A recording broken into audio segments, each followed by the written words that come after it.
Here's my Panasonic GH3 with a 14 to 140mm zoom lens. I use this camera primarily for video and second for stills, for event video and short documentaries, and just anytime I want to go out and shoot a bunch of stuff and I don't want to, no plan to shoot anything. This camera is phenomenal. I like this so much so that I bought another camera body. But while I was shopping for this, while I bought this, I was looking up the Sony RX10, and the video features are very similar to what the GH3 can offer. So in this video, I'm going to talk about the differences between the two and why you might want the GH3 versus an RX10 at this moment. So here's the RX10, and I had just purchased this, and I've been playing around with it for about a day, so even the tag's still on here. So I'm not an expert yet on this camera, but I think it's very comparable to the GH3, and in some ways even better than the GH3. But having said that, before I get anything going, the GH3, if you're an independent filmmaker or documentarian, or your video, you want the absolute best quality video, that's going to be the GH3. Same thing with stills too, but that is questionable because depending on the skill level of the photographer, you might be able to get better images out of here. But for video quality, just the quality of the image, the codec, the GH3 is technically better, and that's one of the reasons why I love the GH3 and I bought that second body, because the codec, if you don't already know, it shoots to 3 different codecs: AVC HD, MP4, and MOV, and at different megabits, from 24 megabits all the way up to 72 megabits, and all these frame rates from 24p all the way up to 60p and 1080. The Sony RX10 offers very similar AVC HD 24 megabits codec, but I don't think it's the same AVC HD, the same kind of quality of AVC HD that's in the Panasonic.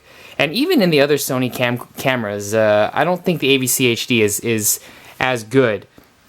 This one, I feel like it's like lower quality in the footage that I've seen. It's still excellent, far superior than 2012 and below models, but I don't know, compared to the GH3 and compared to other video cameras, I don't like the AVC HD quality out of this, and I just don't like AVC HD in general. But you have 60p and 24p, and if you want 30p, you can shoot at 1440 by 1080 in MP4 mode. Or you can just scale down your 60p. So you got some options with this camera as far as codecs go. The other thing I really liked about the GH3 is the audio features. You have a mic jack and a headphone jack.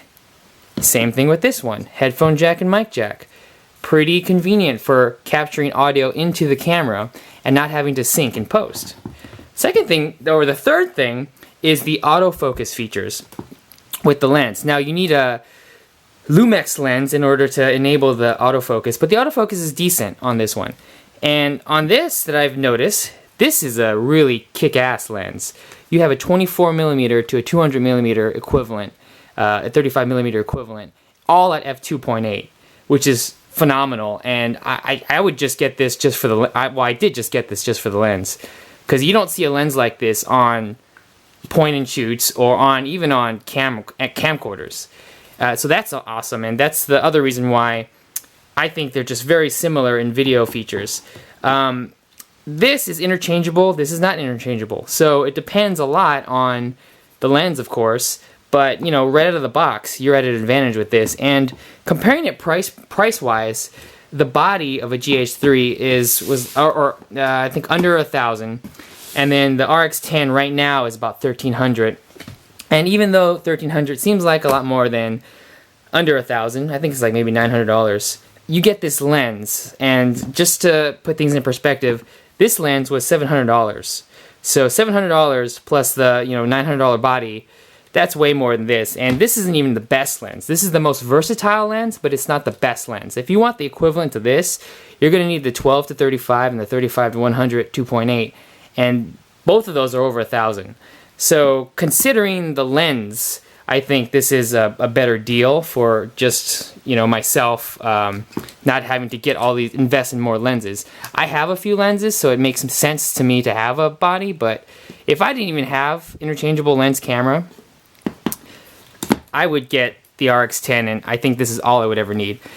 Some other advantages over the GH3 in video mode is this ND filter that's in the lens or in the camera, so you can stop down and shoot you know, in bright sunlight and still have a shallow depth of field with the ND filter enabled. You also have peaking functions and some cool focus assist functions that I don't think is on the GH3. And, you know, depending on the lens you put on the GH3, your focus could be decent to pretty terrible. And one of the drawbacks with the 14 to 140, the version 2, is that in dark environments, when I'm zoomed in, I have noticed that it hunts the focus.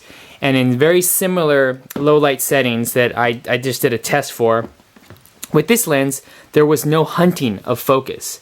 Now this is a micro four thirds sensor and this is a 1-inch sensor, so that may make a difference.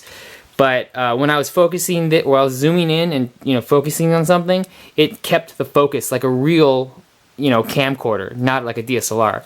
So those are things to consider, price point and feature-wise. Really, I think the only advantage of this one is the codec. And besides the codec, man, if this Sony had a better codec, like an MOV or just a higher MP4 codec, I think this would be the one to beat. But since it doesn't, I'm still going to hold on to the GH3, and I might not hold on to this body though. So these two might be my go-to cameras for my next few jobs.